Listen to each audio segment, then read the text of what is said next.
You won't believe what the heroine in our story today did. She didn't just serve a meal. She served a death-defying rescue that flipped the underworld upside down. Imagine this. One minute you're balancing a tray of drinks in a high-end Seoul lounge, and the next, you're the most protected woman in the global syndicate. This isn't just a story of bravery. It's a total collision of two different worlds. But before we step into the underworld, do me a huge favor, hit that like button and make sure you're subscribed with notifications on. It helps our family grow and ensure you never miss a new release.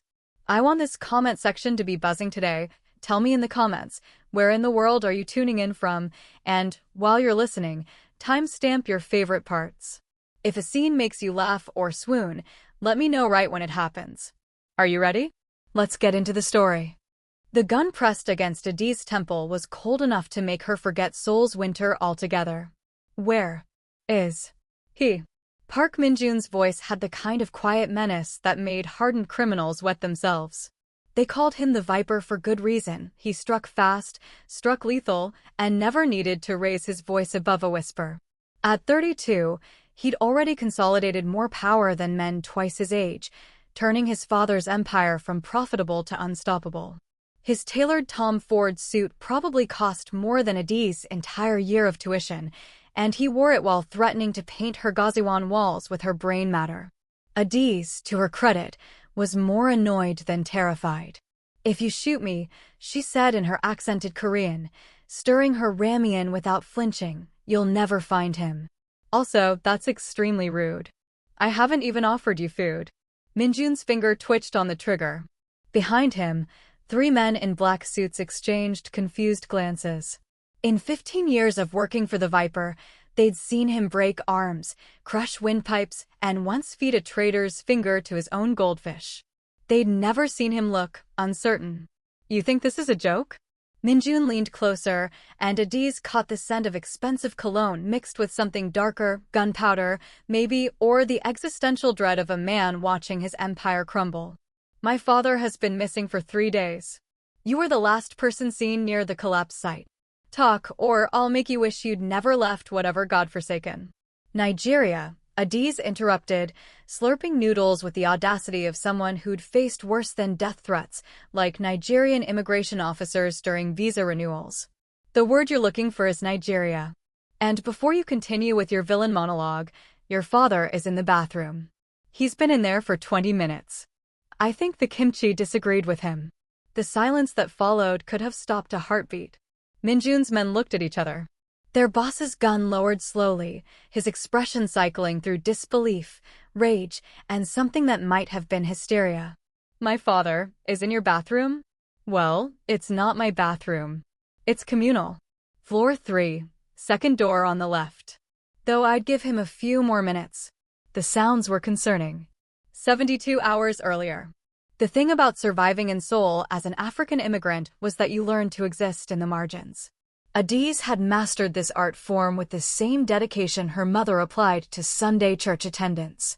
She worked breakfast shift at a hotel in Gangnam, where she was invisible, lunch shift at a corporate cafeteria in Jongno, where she was furniture, and dinner shift at Mr. Kim's Pojangmika in Itaewon, where she was occasionally human.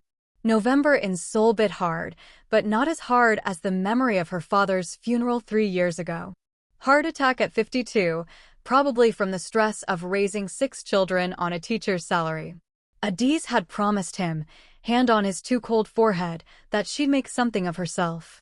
That the Okonkwo name would mean something beyond their small compound in Enugu. So far, something looked like debt, exhaustion, and a Gaziwan room where she could touch all 4 walls without stretching. "Ada, table 7 needs more soju." Mr. Kim's voice cut through her thoughts. The old man ran his Pojangmika with the organizational skills of a drunk squirrel, but he'd given her a job when everyone else had looked at her skin color and suddenly remembered they weren't hiring. Table 7 was the usual crowd, salarymen drowning their corporate sorrows in alcohol and fried chicken. Adi's delivered their drinks with a smile that never reached her eyes, a skill she'd perfected alongside her mediocre Korean. "Wow, your Korean is so good," one of them slurred, as if it was a compliment and not vaguely insulting. How long have you been here? For years, Adiz replied, already moving away. She'd learned not to engage. These conversations always ended in one of three ways: marriage proposals from drunk men, uncomfortable questions about her hair, or assumptions that she could dance really well. She couldn't dance. At all. Her sisters back home still mocked her for having the rhythm of a broken ceiling fan. The pojangmaka was unusually crowded that night. Groups of young people clustered around small tables, their laughter rising above the sizzle of the grill. An elderly couple sat in the corner, holding hands with the comfortable silence of people who'd survived decades together. And near the entrance, a businessman in an expensive overcoat nursed his soju alone, his face hidden partially by shadow. Adiz noticed him because expensive coats didn't usually frequent Mr. Kim's establishment. This was a place for broke students and salary workers, not men who looked like they owned buildings in Gangnam. "Ajashi, would you like anything else?" she asked in Korean. He looked up, and Adiz felt something shift in the air like the moment before lightning struck. His eyes were sharp, calculating, the kind that saw through people's masks straight to their marrow. "You're not from here," he said in perfect English. Very observant, Adiz replied, defaulting to humor because it was either that or show how unsettling his gaze was. "I'm from Nigeria. The food's better there, but the job market's terrible." The old man smiled, not the polite smile Koreans gave foreigners, but something genuine. "I like honesty. It's rare in my line of work." "Let me guess, politician?" "Close. I manage investments." Adiz nodded sagely. "So you're either in finance or organized crime." "In Seoul, I've learned there's not much difference." He laughed, a sound like dried leaves rustling. "What's your name, child?" "Adiz. It means princess in Igbo. My mother had high hopes." She gestured at her stained apron and the pojangmaka around them. "As you can see, I'm living the dream." Dreams take time. The old man's expression turned serious. "And sometimes they require patience, sacrifice." The ground interrupted his philosophy with a violent shudder. Adiz had experienced exactly one earthquake in Nigeria, barely a tremor that had sent her grandmother running outside with a Bible and a wooden spoon, ready to fight demons. This was different. The earth didn't just shake, it opened. The street outside split with a sound like God breaking a bone. Screams erupted as cars slid backward, streetlights toppled like drunken giants, and the pavement collapsed inward, revealing a gaping maw of broken pipes and darkness. Chaos was a gentle word for what followed. Customers stampeded toward the exit. Mr. Kim shouted something about insurance. Adiz's nursing training kicked in before her common sense could veto it. She ran toward the collapse, not away, her father's voice echoing. When others run away, the brave run toward. The businessman in the expensive coat hadn't made it out. He lay beneath a twisted metal signboard that advertised a restaurant 3 businesses down, his leg bent at an angle that made Adiz's stomach perform acrobatics. Blood spread beneath him like a dark halo. Around them, people filmed on their phones. Some screamed. None helped. Adiz had seen this before, the bystander effect, her psychology textbook had called it. When everyone assumes someone else will act, no one does. It was the same mentality that let people ignore beggars, abuse, injustice. The world was full of witnesses and empty of heroes. "Fuck it," she muttered in Igbo, dropping beside the old man. His eyes fluttered open, focused on her face. "Leave me. Dangerous." "Sir, with all due respect, shut up and let me help you." She assessed quickly, compound fracture, significant blood loss, possible internal injuries. Moving him could kill him. Leaving him definitely would. The wail of sirens approached, but so did something else, the aggressive rumble of high-performance engines, the kind that belonged to people who didn't trust ambulances with their secrets. Instinct or stupidity, the line was blurry, made Adiz decide. She braced herself, leveraged the sign just enough to free him, and half-dragged, half-carried him into the pojangmaka's storage room. He was surprisingly light for a man his age, or maybe adrenaline was doing God's work. The spare keys Mr. Kim had trusted her with suddenly felt like providence. Behind them, black SUVs screeched to a halt. Men in suits poured out, their movements coordinated, predatory. Adiz locked the storage room door just as footsteps pounded past. In the darkness, the old man wheezed. "Foolish girl. You just made yourself a target." "Story of my life," Adiz replied, already tearing tablecloths into makeshift bandages. "Now hold still. This is going to hurt." She cleaned his wounds with soju, a waste of perfectly good alcohol, and bound his leg with the efficiency of someone who'd aced their emergency care practicals. Her grandmother's voice echoed in her head, reciting prayers in Igbo, and Adiz found herself repeating them. If ancestors existed, now was a great time for them to clock in for their shift. "What's your name?" the old man asked, gritting his teeth as she tightened the bandage. "Adiz. Princess." He smiled despite the pain. "Fitting." Don't tell me," she interrupted. "The less I know, the better. You're just a stubborn Ajeshi who refused to die on my watch." But she'd already seen the tattoo on his wrist when his sleeve rode up, a dragon coiled around a sword. She'd seen that symbol before, spray-painted on buildings in Gangnam, tattooed on the necks of men who walked like they owned the sidewalks. The mark of the Iron Dragons. Seoul's most powerful crime syndicate. Adiz had just saved a gangster. "Well," she muttered, watching him lose consciousness. "Mom's going to love this phone call."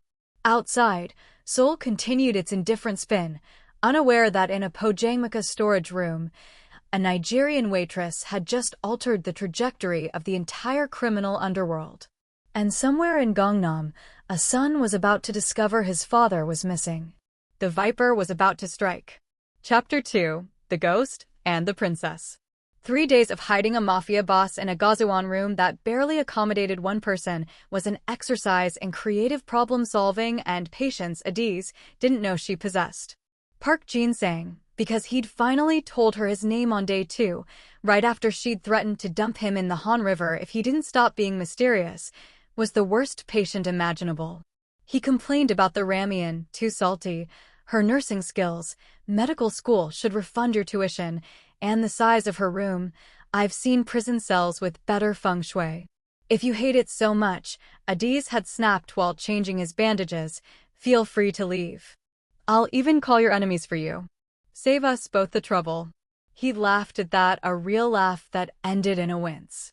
"You have your grandmother's fire. You don't know my grandmother. I know her type. The kind of woman who'd fight God if he looked at her wrong." He wasn't entirely incorrect. Grandma Okonkwo had once chased a corrupt government official out of their compound with a broom and a creative string of Igbo curses that could peel paint. Jin-sang proved to be surprisingly talkative for a crime lord. He told her about Seoul in the 80s, when the city was rough and hungry and men like him carved out empires from scraps and blood. He spoke about his late wife with a softness that didn't match his reputation, about raising a son in a world of violence while trying to shield him from its worst parts. "Did it work?" Adiz asked, feeding him juk because solid food was still risky.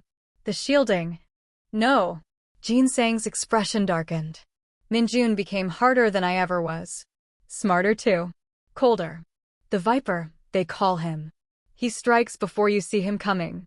Sounds like a delight at family dinners. He's a good son. Loyal. But this world." Jin-sang gestured vaguely at the walls, meaning something larger than her cramped room. "It takes pieces of you until there's nothing soft left." Adiz thought about her own softness, the part of her that still cried during phone calls home, that sent money she couldn't afford to her younger siblings, that had saved a dying man instead of protecting herself. She wondered when Seoul would take those pieces from her too. On the third night, while Jin-sang slept fitfully and Adiz researched compound fractures on her ancient laptop, someone knocked on her door. Not the polite knock of neighbors. The kind that said, "Open now or we'll make our own door." Adiz's blood turned to ice water. She looked at Jin-sang, still unconscious, then at her door, then at the window that offered a 3-story drop onto concrete. The knocking came again, harder. "Adiz Okonkwo?" A man's voice, speaking English with barely any accent. "We know you're in there. We just want to talk." "Sure." And the Sahara Desert was just mildly warm. Adiz grabbed the kitchen knife she'd been using to cut vegetables, a pathetic weapon, but it was either that or throw ramen at them. She positioned herself between the door and Jinsang's sleeping form. "I don't know anyone," she called back in Korean. "Wrong room. We're not here to hurt you. We're looking for someone. An old man injured. You were seen helping him." Her mind raced. Lie convincingly or die trying. "I helped lots of people that night. There was a collapse. I'm a nursing student." "Then you won't mind opening the door." "I mind very much. It's 2 a.m. and I'm not dressed." A pause. Then, "Ms. Okonkwo, my employer is very eager to find his father. He's willing to pay generously for information. Very generously. Enough to finish your degree and send your family money for years." Adiz's breath caught. They knew about her family. They'd done their homework. "I don't know anything," she said, hoping her voice didn't shake. "Please leave." Another pause, longer this time. Then footsteps retreating down the hallway. Adiz didn't move for 10 minutes, knife clutched so hard her hand cramped. When she finally exhaled, Jinsang's eyes were open, watching her. "You should have taken the money," he said quietly. "And betray you? What kind of person do you think I am?" "A smart one, I hoped." "Well, you hoped wrong." Adiz set down the knife, her hands shaking now that the adrenaline was fading. "My grandmother always said, a good name is better than riches. You're my patient. That means something." Jinsang stared at her with an expression she couldn't read. "You realize they'll come back. Then we'll deal with it." You're stuck with me now, Ajeshi. Try to keep up." They came back the next morning. Adiz woke to her door exploding inward, not knocked down, not picked, but kicked with the kind of force that turned wood into splinters. 3 men in black suits flooded her room, guns drawn, and behind them stood the Viper himself. Park Minjun looked nothing like his father. Where Jinsang had warmth buried beneath layers of danger, Minjun was all ice and precision. His face could have been carved from marble, beautiful in the way poisonous things were beautiful. His eyes swept the room, cataloging everything in seconds, the makeshift medical supplies, the extra bedding, and finally, his father propped against the wall, looking simultaneously annoyed and resigned. "Hello, son," Jinsang said mildly. "You're late." The emotional reunion Adiz expected didn't happen.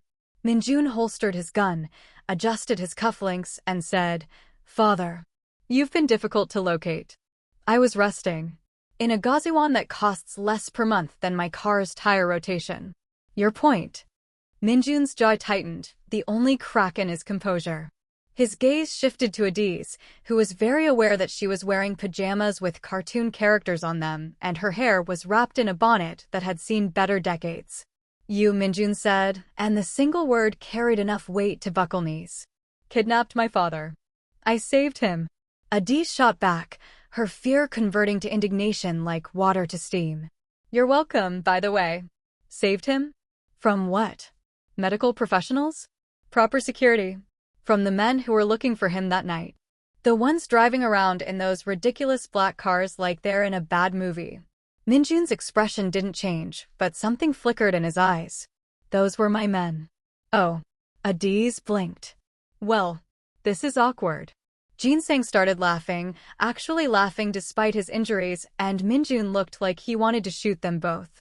"Father, this isn't funny. The Jade Serpents think you're dead. They've been making moves on our territory. The Chinese are circling. Everything is falling apart." "Then put it back together," Jinsang said simply. "You're good at that. I need you. You need to stop needing me." The old man's voice turned sharp. "I'm retiring, Minjun. I've been trying to tell you for months." The silence that followed was explosive in its intensity. "You're, what? Retiring? Done. Finished. I'm 73 years old. I'm tired." Jinsang gestured at Adiz. This young woman risked everything to save a stranger. She gave up work, money, safety for what? Kindness. Principle. When was the last time anyone in our organization did something without calculating the profit? Minjun's face was a mask, but his hands clenched into fists. "Father, you can't just." "I can. I am. And you're going to take over properly. No more asking my permission, no more waiting for my approval. It's your empire now. What about?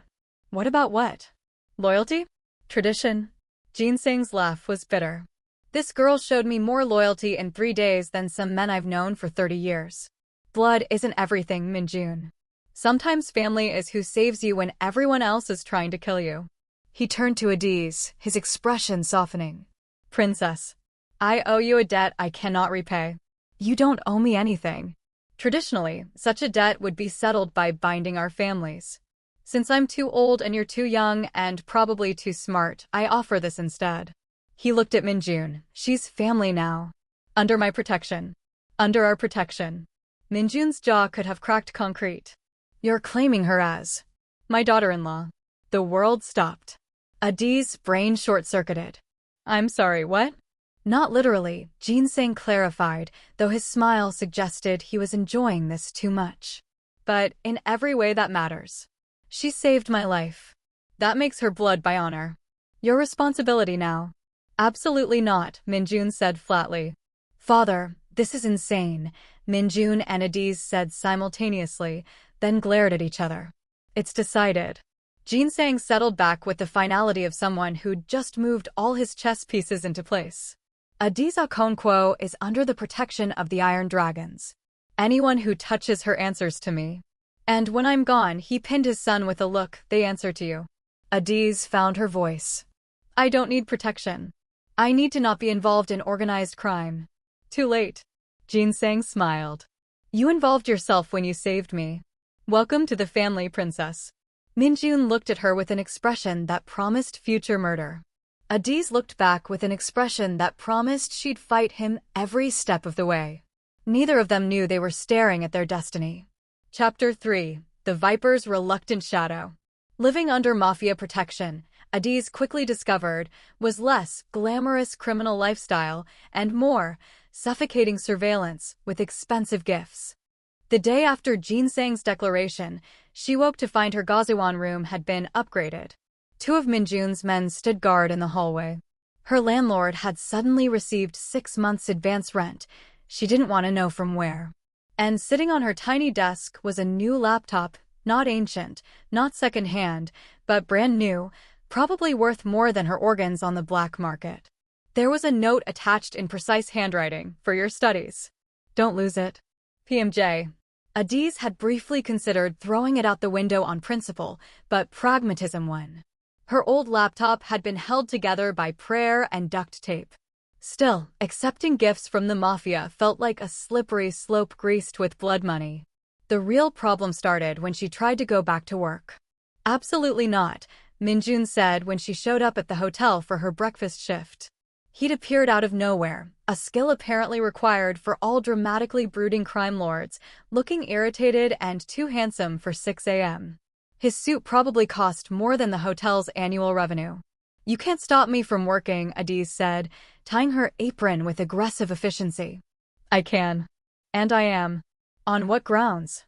On the grounds that you're under Iron Dragon protection, which means you're a target for every rival gang, opportunistic criminal, and ambitious idiot who wants to make a name by hurting my family. I'm not your family. My father says you are. His word is law. Minjun's expression suggested he was as thrilled about this as she was. You will quit all 3 jobs. Your tuition will be paid. Living expenses covered. In return, you'll be a kept woman? No, thank you. Adiz pushed past him toward the kitchen. I work for my money, not take handouts from criminals. Minjun grabbed her arm, not hard, but firm enough to stop her. His touch burned through her sleeve. You think this is charity? This is survival. The moment my father claimed you, you became a chess piece in a game you don't understand. Working 3 jobs, walking alone at night, taking public transportation, every one of those is an opportunity for someone to grab you, hurt you, use you as leverage against us. Then maybe your father shouldn't have claimed me. Maybe you shouldn't have saved him. They glared at each other, and Adiz was struck by how exhausted Minjun looked beneath his perfect exterior. Purple shadows under his eyes, tension in his jaw, the kind of weariness that came from carrying too much weight for too long. I have 5 siblings depending on me, she said quietly. My mother can't work anymore. Her arthritis is too bad. My sister's tuition is due next month. My brother needs surgery on his knee. I can't just stop. They need me. Something flickered across Minjun's face, understanding, maybe, or recognition. Then let me help. I don't want your dirty money. All money is dirty. Minjun released her arm, stepping back. The difference is where the dirt comes from. Your hotel job? They exploit foreign workers, pay below minimum wage, turn a blind eye to harassment. Your cafeteria? They source from suppliers who use child labor. Your pajangmaka boss? Sweet old Mr. Kim owes protection money to 3 different gangs and waters down his soju. Adi's stomach sank. You're lying. I'm really not. Welcome to Seoul, princess. Nothing here is clean. The nickname, his father's nickname for her, sounded different in Minjun's mouth. Sharp instead of affectionate. A reminder of the debt she couldn't repay. So, what do you suggest? She asked bitterly. I just take your money and pretend I'm not complicit in whatever horrors fund it? I suggest you finish your degree. Become a nurse. Use your skills to help people legitimately. My father says you have potential. Prove him right. Minjun turned to leave, then paused. And for what it's worth, thank you for saving him. He's important to me. The admission sounded like it physically hurt him to make. Adiz watched him go, feeling like she'd lost an argument she hadn't known she was having. The protection became impossible to ignore. At school, 2 men in expensive suits suddenly enrolled as mature students in her nursing program. They sat in the back of her classes, looking deeply uncomfortable during lectures on catheter insertion and bedsore prevention. When she confronted them, they claimed to be career changers. You're at least 40, Adiz hissed at one of them during break. And you're wearing a gun holster. I can see it. Safety precaution, he replied without blinking. For what? Anatomy class? You'd be surprised how dangerous cadavers can be. At the grocery store, her usual brands were always coincidentally in stock. When she tried to pay, the cashier would smile and say the bill was taken care of. When she demanded to know by whom, the poor teenager at the register had looked terrified and mumbled something about company policy. Even her commute changed. Instead of crowded buses and suspicious subway cars, a black sedan would appear whenever she left her building. The driver, a stern woman named Ms. Lee who looked like she could kill someone with a soup spoon, would simply unlock the door and wait. After a week of this, Adiz snapped. She showed up at the address Minjun had given her for emergencies, only a sleek office building in Gangnam that screamed, legitimate business that definitely isn't a front for organized crime. The lobby had actual art. The receptionist wore designer clothes. Everything smelled like money and subtle menace. I'm here to see Park Minjun, Adiz announced. The receptionist's smile was professional but wary. Do you have an appointment? Tell him the princess is here. He'll see me. 5 minutes later, she was escorted to the top floor, because of course the crime lord had the penthouse, into an office that could have housed 3 Gaziwan rooms comfortably. Floor-to-ceiling windows overlooked Seoul's glittering skyline. Minjun sat behind a desk that probably cost more than her entire education, signing documents that may or may not have been death warrants. This has to stop, Adiz said without preamble. Minjun didn't look up. Be more specific. The guards. The driver. The groceries. The tuition payment that mysteriously cleared even though I didn't authorize it. All necessary precautions. I feel like a prisoner. Now he looked up and his eyes were cold. Prisoners don't get private drivers and paid education. They get cells and beatings. Don't confuse protection with imprisonment, princess. There's a difference. Then give me freedom. Freedom to do what? Get kidnapped? Murdered? Used as leverage against my family. Minjun stood, moving around his desk with predatory grace. You think this is about you? It's not. This is about preventing a war. If something happens to you, my father will tear Seoul apart. He'll restart conflicts we spent years settling. Blood will run through Gangnam. So yes, you'll accept protection. You'll accept the guards, the driver, the money. Because the alternative is watching the city burn. Adiz's anger deflated like a punctured tire. I didn't ask for this. Neither did I. Minjun's voice softened microscopically. But here we are. Make peace with it or make yourself miserable. Your choice. Some choice. More than most people get. They stood in silence, the weight of unasked-for responsibilities pressing down on both of them. Adis noticed details she'd missed before. The medical journals on his shelf. Why would a crime lord read JAMA? The photos on his desk. An elderly woman, probably his grandmother, the exhaustion etched into every line of his too-perfect face. "Your father's recovering well," she offered, a peace branch wrapped in awkwardness. "I know. I get hourly updates from the private hospital you refused to let him go to initially. He was fine in my gazawan. He had a compound fracture, and you dressed it with soju and tablecloths. It worked, didn't it?" Minjun's lips twitched, not quite a smile, but close. "Stubbornness isn't a medical technique, princess. Tell that to my grandmother. She cured her diabetes by sheer willpower and refusing to acknowledge it existed." This time he actually smiled, small and reluctant, like his face wasn't used to the expression. It transformed him from marble statue to actual human being, and Adis felt something dangerous flutter in her chest. "Absolutely not," she told her traitorous heart. "He's a criminal. A murderer. Probably a tax evader, too." But her heart, stupid organ that it was, didn't seem to care about his tax status. "1 month," Minjun said suddenly. "What?" "Give me 1 month of accepting protection without complaint. If after 30 days you still want out, we'll discuss alternatives." He extended his hand. "Deal?" Adis looked at his outstretched hand like it might bite her. Which it might. He was called the Viper for a reason. But she was tired of fighting battles she couldn't win. She shook his hand. His grip was firm, warm, and lingered a second too long. "Deal," she said. Neither of them knew that 1 month would be nowhere near enough. Chapter 4. Blood and Water. 3 weeks into their agreement, someone tried to kill Adis. It happened at the hospital where she was doing her clinical rotations, because Minjun had suggested she switch from her low-budget nursing school to Seoul National University's accelerated program, which, coincidentally, had a spot open after a generous, anonymous donation. Adis had protested. Minjun had stared at her with those ice-chip eyes until her protests had withered like plants in winter. She was checking on a patient's drip when the elevator exploded. Not the one she was near, that would have been too convenient.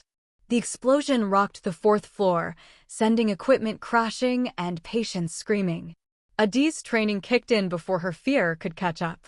She stabilized her patient, hit the emergency call button, and ran toward the chaos.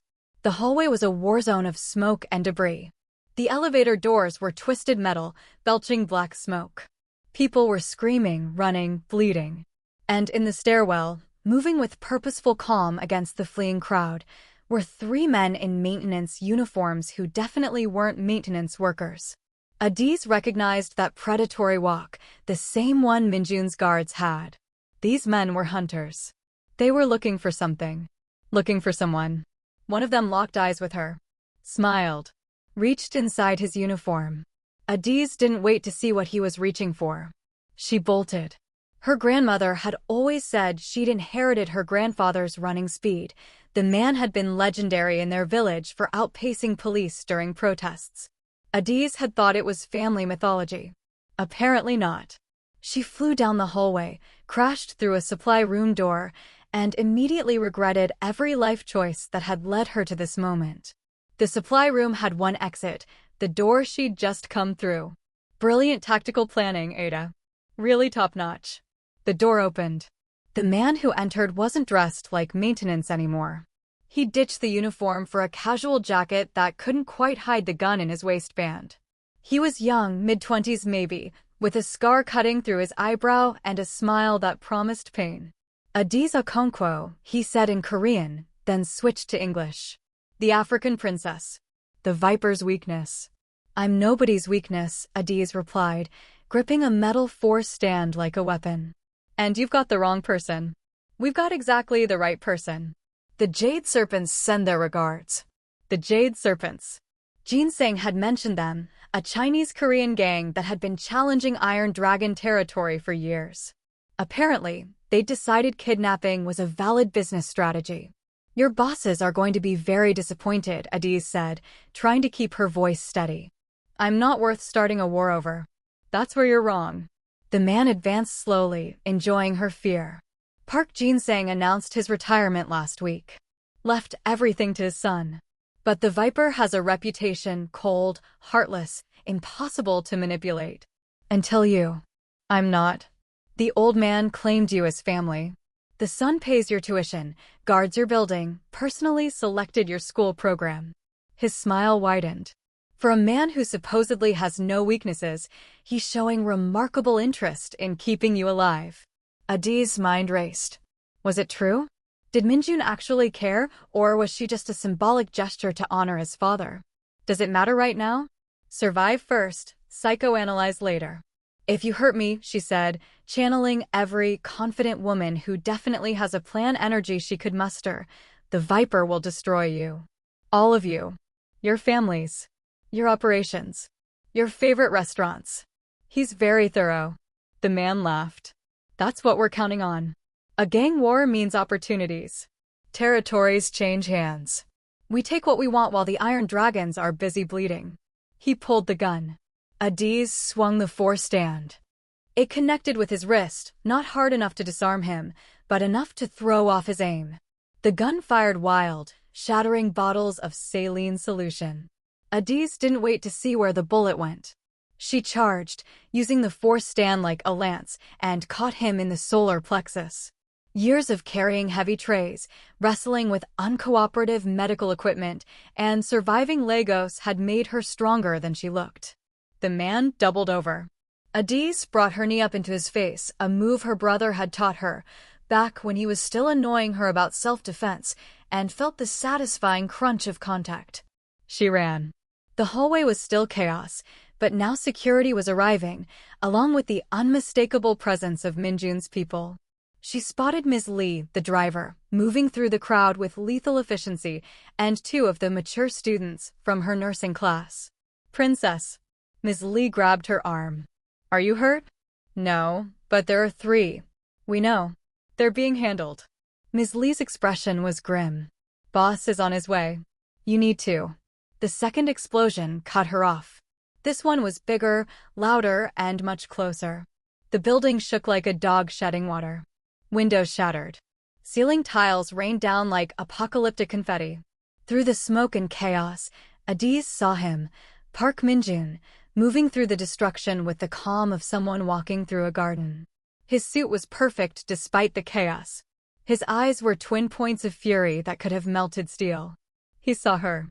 Relief flashed across his face for exactly 1 second before the mask slammed back down. Get her out, he ordered Ms. Lee. Then, to his other men, find them. Every single one.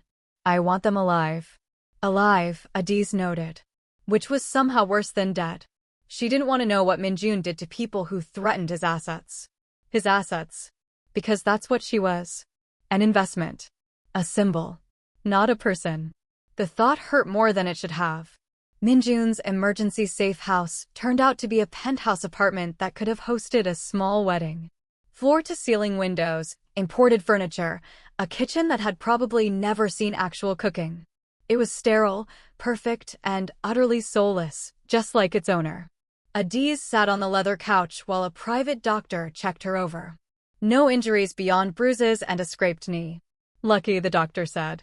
Miraculous, Ms. Lee had muttered. Stupid, Adiz thought.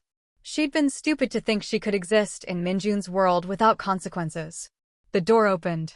Minjun entered, and the temperature seemed to drop 10 degrees. Leave us, he said quietly. The doctor and Ms. Lee left without argument. When the door closed, Adiz found herself alone with a man who looked like he was deciding between murder and something worse. Are you going to lecture me? She asked, too tired for fear. No. Yell at me. No. Then what? Minjun crossed to the window, staring out at Seoul's glittering lights. His shoulders were rigid, his hands clenched into fists at his sides. When he spoke, his voice was so quiet she almost missed it. I'm going to apologize. Adiz blinked. I'm sorry, what? You were right. This protection, this arrangement, it's a prison. A gilded one, but still a cage. He turned to face her, and for the first time since they'd met, She saw something other than ice in his expression. Fear. Guilt. Something almost human. My father claimed you as family because you saved his life. I accepted it because I honor my father. But I should have asked you what you wanted. Should have given you a choice. You said I didn't have a choice. I was wrong. Minjun moved closer, and Adiz caught the scent of his cologne mixed with something acrid smoke, maybe from the hospital. After tonight, the Jade Serpents know you're connected to us. That makes you a target forever. Unless I end this. Publicly disavow you.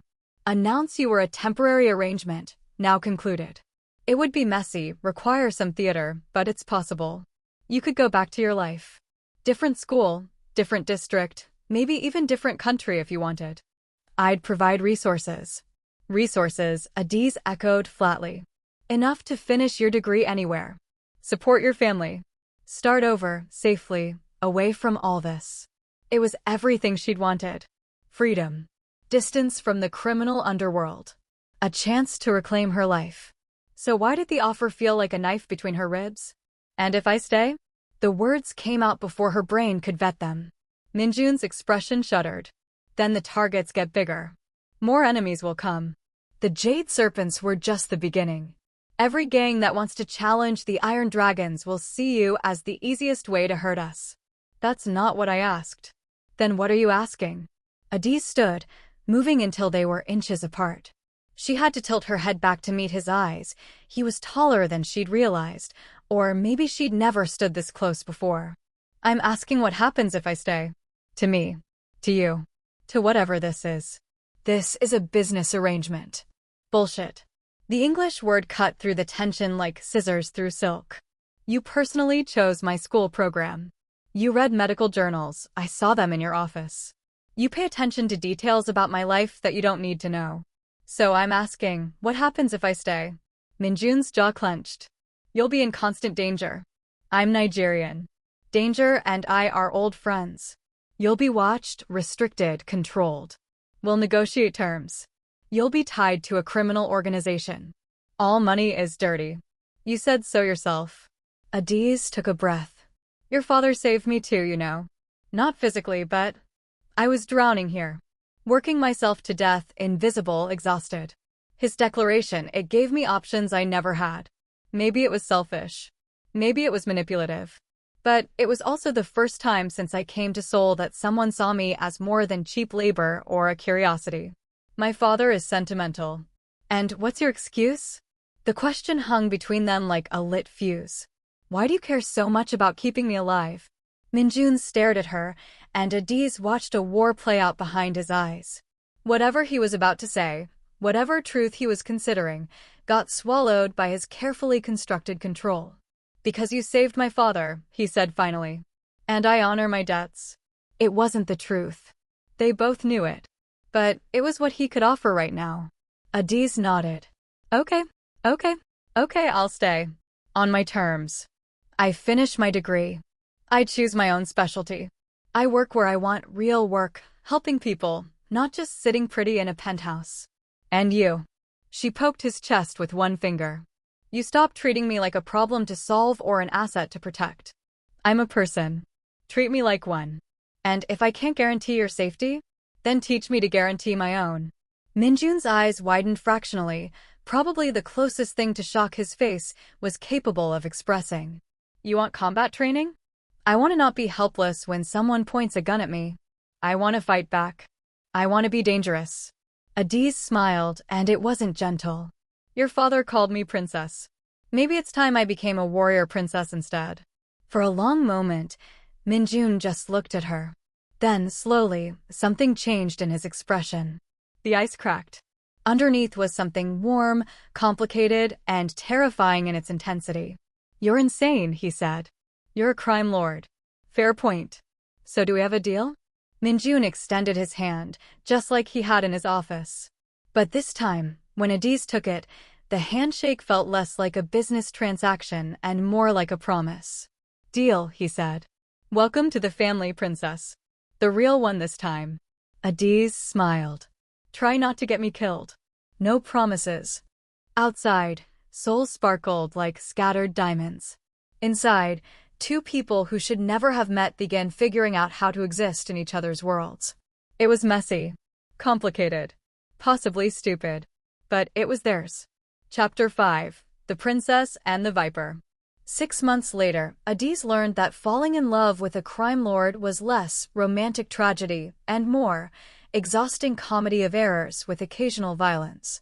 The combat training Minjun had agreed to turned out to be less elegant martial arts movie and more getting her ass thoroughly kicked by a 50-year-old woman named Master Choi who looked like someone's grandmother but fought like a demon. Again, Master Choi said, not even winded, while Adiz wheezed on the training mat. I'm dying. You're dramatic. Again. Adiz hauled herself upright, muscles screaming in languages she didn't know existed. 3 months of training and she'd progressed from complete liability to slightly less complete liability. Master Choi said this was excellent progress. Adiz suspected Master Choi was sadistic. Minjun watched from the corner of the training room, supposedly working on his laptop but clearly paying attention. She could feel his gaze like a physical weight. Your boyfriend is distracting you, Master Choi observed. He's not my boyfriend, Adiz and Minjun said simultaneously. Master Choi smiled. Of course not. The not-boyfriend situation had become Seoul's worst-kept secret. Minjun's people knew. Jin Sang, now fully recovered and living in a retirement villa that was definitely not a front for continued criminal operations, knew. Even Adiz's mother knew, though the phone call explaining, I'm living under the protection of a Korean Mafia family, had required linguistic gymnastics Adiz hadn't known she was capable of. He's just very dedicated to your education, her mother had said in Igbo, her tone suggesting she wasn't buying it. Yes, Mama. And he personally selected your school program because... Efficiency, Mama. And when is he visiting Nigeria? Mama. The problem was that Adiz couldn't quite label what she and Minjun were. They existed in a space between business arrangement and something more, circling each other like planets caught in mutual orbit, but too stubborn to acknowledge the gravity. He still paid her tuition, non-negotiable, he'd said, because education was infrastructure investment. She'd rolled her eyes, but accepted it, redirecting her work salary to her family instead. She ate dinner at his penthouse 3 times a week, strategy meetings, he called them, though they mostly involved her cooking Nigerian food and him pretending he wasn't impressed while eating third helpings. He attended her nursing school graduation ceremony, sitting in the back in expensive sunglasses like a celebrity trying to be incognito. She'd spotted him anyway and flipped him off during her speech. He'd smiled, actually smiled, and she'd nearly forgotten her next sentence. Small moments built into something neither wanted to name. The real test came when the Shanghai Dragons arrived in Seoul. They were China's most powerful criminal organization, and their leader, Lu Xian, had decided that the Iron Dragon's territory looked appealing now that Jin Sang had retired. The fact that Minjun had consolidated power faster than anyone expected was apparently just a fun challenge. The meeting was set for neutral ground, a restaurant in Gangnam that served both Korean and Chinese cuisine, symbolic of potential cooperation. Or potential warfare. Depended on how lunch went. You're not coming, Minjun said while adjusting his tie in the mirror. Adiz, sprawled on his couch reviewing pharmacology notes, didn't look up. Yes, I am. It's too dangerous. Everything's dangerous. I got attacked buying ramen last week. That was different. The guy had a knife and bad intentions. I disarmed him using techniques Master Choi taught me, then Ms. Lee shot him in the foot. It was very efficient. Minjun turned from the mirror, his expression caught between exasperation and something softer. You disarmed him by throwing instant noodles in his face and running. The noodles were very hot. I stand by my tactics. Adiz finally looked up. Why don't you want me there? Because Lu Xian is unpredictable. Because negotiations could go wrong. Because you're afraid, she finished quietly. The air between them crystallized. I'm not afraid, Minjun said, but his voice lacked conviction. You are. You're afraid something will happen to me. That you won't be able to protect me. That I'll get hurt because of your world. Adiz stood, crossing to him. But here's the thing, I'm already in your world. Your father claimed me. You accepted it. We made a choice, both of us. So either trust that I can handle myself, or admit that this protection thing is really just about you feeling in control. Minjun's jaw clenched. That's not fair. Life isn't fair. I learned that when my father died and left us with nothing but debts and dreams. Fair is a luxury. She straightened his already perfect tie, her fingers lingering. Let me come. As your advisor. Your second opinion. You're whatever I am to you. You know what you are to me. Do I? The question hung between them like a bridge waiting to be crossed. Minjun caught her hand, still resting against his chest. His thumb traced circles on her palm, a gesture so gentle it seemed impossible from a man called the Viper. You're the reason I read medical journals, he said quietly. So I understand what you're learning. You're the reason I hesitate before making decisions, wondering what you'd think. You're the reason I can't sleep some nights, terrified that my world will destroy the best thing that's ever walked into it. His eyes met hers, and they weren't cold anymore. They were warm, desperate, vulnerable. You're everything I can't afford but refuse to give up. And that terrifies me more than any gang war ever could. Adi's breath caught. Minjun. Come to the meeting, he interrupted, stepping back, controls slamming down like a gate. But stay close. And if anything goes wrong, you run. Promise me. I promise nothing. But I'll do my best not to get murdered at lunch. That's bad table manners. He almost smiled. Deal. The restaurant was beautiful in the way expensive things were beautiful, cold, precise, intimidating.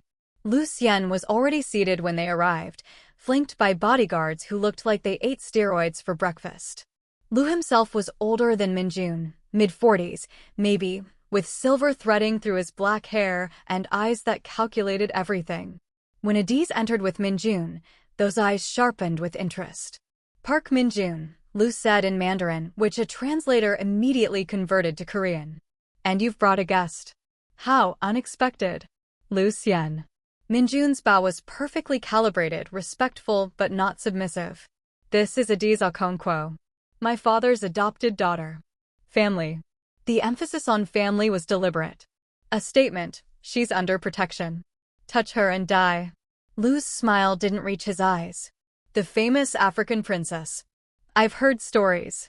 They say you saved the ghost of Gangnam with soju and stubbornness. I prefer to think of it as resourcefulness and medical training, Adiz replied in English, which the translator scrambled to convert. But yes, stubbornness helped. And now you stand beside the Viper. Lu leaned back in his chair. Tell me, princess, do you know what they say about vipers and their mates? I'm not, Adiz started, but Minjun cut her off with a subtle hand gesture. Let him talk. They say vipers are loyal to very few, Lu continued. But those they choose to protect, they defend to the death. Even against impossible odds. His gaze shifted between them.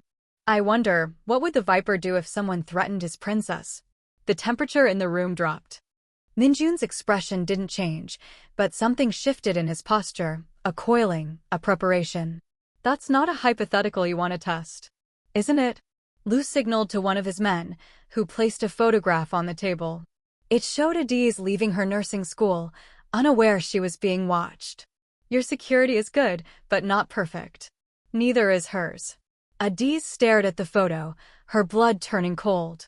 Then hot. Then cold again. Is that a threat? She asked calmly, channeling every ounce of her grandmother's fearlessness. It's a demonstration. Lu smiled. The Iron Dragons control Gangnam, Itaewon, parts of Hongdae. Impressive territory. But I control supply lines, manufacturing, shipping, distribution. You need what I have. I want what you have. Partnership makes sense. And if we refuse? Minjun's voice was glacier quiet. Then things become complicated. Supply chains dry up. Operations stall. And sometimes, in the chaos, accidents happen. To buildings. To businesses. His gaze slid to Adiz. To people. The threat was clear. Partner with us or watch everything burn, starting with what you care about most. Adiz felt Minjun's rage like a living thing beside her, coiled and deadly. She also felt his calculation, running scenarios, measuring consequences. She made a decision. Mr. Liu, she said, drawing everyone's attention. Can I tell you something about vipers? Liu raised an eyebrow. Please. They're ambush predators. Patient. They wait, assess, choose their moment. And when they strike, it's precise. Efficient. Usually lethal. She leaned forward, channeling every intimidating woman who'd ever shaped her grandmother, her mother, Master Choi. But you know what's more dangerous than a viper? Enlighten me. A honey badger. Adiz smiled, and it wasn't friendly. Small, underestimated, looks harmless. But it has thick skin, doesn't back down, and has been known to kill cobras twice its size. Sometimes by attrition. Sometimes by pure spite.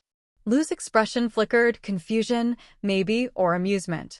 I'm Nigerian, Adiz continued. We invented surviving impossible situations. We turned suffering into art, poverty into entrepreneurship, colonialism into independence. You think threatening me scares me? I've survived Lagos traffic. I've survived corrupt officials, discriminatory policies, and 3 years in Seoul where people treated me like furniture. Your threats are Tuesday for me. She stood, and everyone's hands moved toward weapons, except Minjun, who looked like he was trying not to laugh. So here's my counteroffer, Adiz said. You want partnership? Fine. But not through threats. Not through intimidation.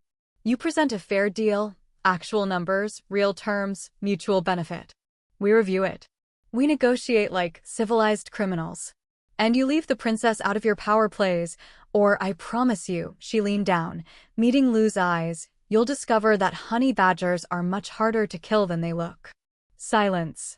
Then Liu laughed, genuinely laughed, surprising everyone including himself. Park Minjun, he said finally. Your father chose well. She's perfect. Minjun's smile was razor-sharp. She is. And she's right. Let's negotiate like civilized criminals. But remember, his voice dropped to lethal quiet, venom only takes one bite. The meeting ended with preliminary agreements, scheduled follow-ups, and mutual understanding that further threats would be met with war. Liu left first, his bodyguards trailing behind. When they were alone, Minjun turned to Adiz. That was either the bravest or stupidest thing you've ever done. Probably both, she admitted, adrenaline finally catching up with her. Her hands were shaking. Did I completely screw up your negotiation? You saved it. He respects strength. Fear would have made us look weak. Minjun caught her shaking hands. You were incredible. Terrifying. I thought my heart was going to stop. You have a heart? Apparently. You found it somewhere beneath the crime and moral ambiguity. They stared at each other, and Adiz realized they were still holding hands. That Minjun's thumb was doing that circle thing again. That she was tired of pretending this wasn't happening. Minjun, she said. Yes. Take me on a date. He blinked. What? A date. Normal people thing. Dinner, maybe a movie, conversation that doesn't involve gang warfare or territory negotiations. You know, a date. You want to date me? Apparently my survival instincts are terrible. So yes, I'm a criminal. I know. I've killed people. I assumed. My life is dangerous, complicated. Minjun. Adiz squeezed his hands. I watched you read medical journals to understand my homework. I've seen you negotiate peace to avoid civilian casualties. I've watched you honor your father while building your own legacy. You're more than what you do. So am I. Can we try being more together? He stared at her like she was a puzzle he couldn't solve. Then, slowly, he smiled, a real smile, vulnerable and young and nothing like the viper. Okay, let's try. But I'm warning you, I'm terrible at normal. Good thing I'm excellent at weird. He kissed her then, in the empty restaurant, surrounded by the ghosts of threats and negotiations. It tasted like coffee and possibility and the weird hope that maybe, just maybe, they could make this work. When they pulled apart, Adiz laughed. Your father is going to be so smug. He's already planning the wedding. We just decided to date. That won't stop him. He's been choosing venues since the day I carried you out of that Gaziwan. Adiz groaned. We're going to regret this. Absolutely. Minjun kissed her again. Worth it. Epilogue. 1 year later. Park Jin-sang's small family dinner involved 50 guests, a private restaurant takeover, and enough food to feed a small army.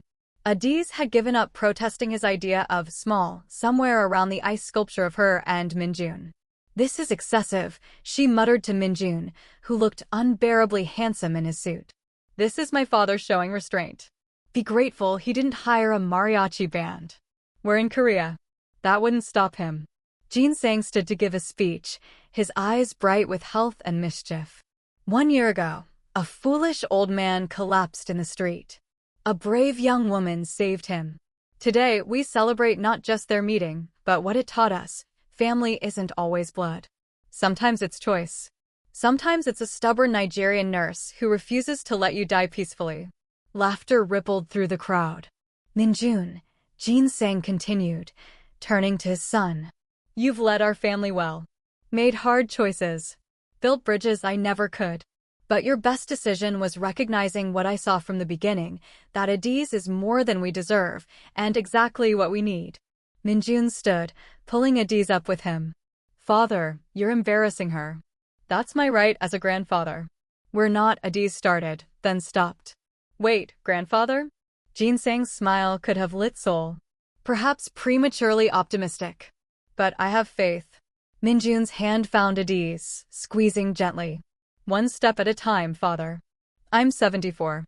I don't have time for steps." Later, on the balcony overlooking the Han River, Minjun and Adiz stood together in comfortable silence. "Do you regret it?" he asked quietly. "Saving him that night?" Adiz thought about it, really thought. About the danger, the chaos, the complications that had shattered her simple life. About the love she'd found in the wreckage, unexpected and impossible and real. "No," she said finally. "Not even a little bit. Even though your life is infinitely more complicated, complicated is better than lonely. Dangerous is better than invisible." She leaned into him, his arm coming around her automatically. "Plus, the health insurance you provide is excellent.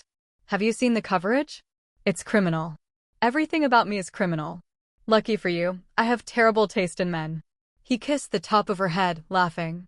"Lucky for me." Seoul stretched out below them, millions of lights representing millions of stories. Somewhere in that sprawl, people were falling in love, making terrible decisions, saving strangers who would change their lives forever. Adiz Okonkwo had come to Seoul for education and ended up with family. Had saved a dying man and found herself saved in return. Had become a princess not through blood, but through choice. And if that princess had fallen for a viper? Well, love had always been a little bit dangerous. The end.